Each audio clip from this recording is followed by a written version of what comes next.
बिस्मिल्लाहिर्रहमानिर्रहीम। ख्याल टीवी के मुअज़्ज़ज़ ख़वातीन व हज़रात, अस्सलाम वालेकुम वरहमतुल्लाहि वबरकातुहू। मैं हूँ आपका दोस्त मोहम्मद अली खिज़र। आज की इस वीडियो में हम आपको बताएंगे बद्दुआ का जादू क्या होता है। बाज़ लोग साला साल या नस्ल दर नस्ल मुआशी परेशानियों, बीमारियों, तंदुरुस्ती और मसाइल वगैरह में मुब्तला रहते हैं।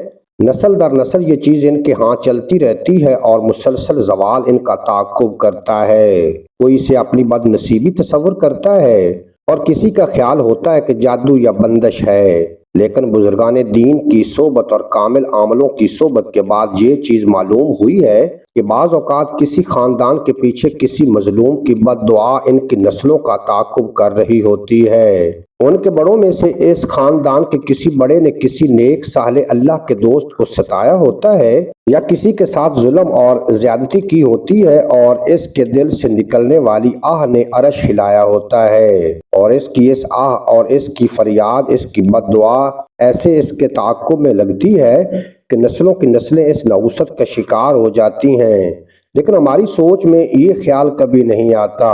ये ऐसी बात है शायद बहुत सौ को अजीब और अनोखी महसूस होगी, लेकिन ये एक हकीकत है। नाज़रीन कराम, आपने यकीनन सुना होगा कि किसी का इसकी नस्लों को संवार देती है और रिज़्क़ की कुशादगी के फैसले कर देती है। आज भी हजरत अबू बकर सदीक रज़ी अल्लाह तआला अन्हु की औलाद में से ये खसियत चलती आ रही है कि जो हस्बी नस्बी सदीकी होगा, सांप का जहर उस पर असर नहीं करेगा, क्योंकि गारे सौर में हजरत अबू बकर सदीक रज़ी अल्लाह तआला अन्हु ने अन हजरत सल्लल्लाहु अलैहि वसल्लम की हिफाजत के लिए सांप के सामने अपनी एड़ी रख दी थी और बाद जहाँ आप सल्लल्लाहु अलैहि वसल्लम ने मुतासरा मकाम पर अपना लुआब मुबारक लगाया।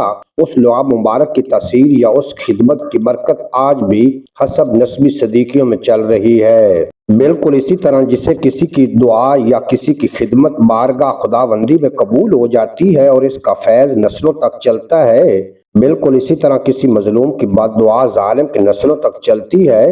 हत्ता कि ये मजलूम इंसान भी हो सकते हैं और जानवर भी। इसमें कोई शक नहीं कि बद्दुआ का असर बड़े से बड़े जादू से भी ज्यादा होता है, लेकिन हर आमिल की नजर इस पर नहीं जाती। ये सिर्फ कोई साहिब नजर और साहिब कशफ बुजुर्ग ही महसूस कर सकता है। अगर किसी के खानदान में ये मामला हो या इनके इल्म में हो या इनके इल्म में अपने किसी बड़े की ऐसी गलती हो, तो इससे निजात और छुटकारे के लिए बेहतरीन हल ये है कि लातादाद मरतबा इस्तगफार पढ़ा जाए, ना सिर्फ अपनी तरफ से बल्कि अपने बड़ों की तरफ से भी। अगर कोई ऐसा मामला या ऐसा वबाल हमारी नस्ल दर नस्ल चल रहा है तो अल्लाह हमें इससे निजात अता करे। इस्तगफार की बरकत से बद्दुआ का असर अल्लाह पाक ख़त्म फरमा देता है और उसका अजाला फरमा देता है। उम्मीद है आज की ये मुख्तसर वीडियो आपको पसंद आएगी। अगर वीडियो पसंद आई हो तो चैनल को सब्सक्राइब फरमाएं और बेल नोटिफिकेशन को प्रेस करें ताकि मुस्तकबिल में अपलोड होने वाली तमाम वीडियो बर वक्त आप तक पहुंचती रहें।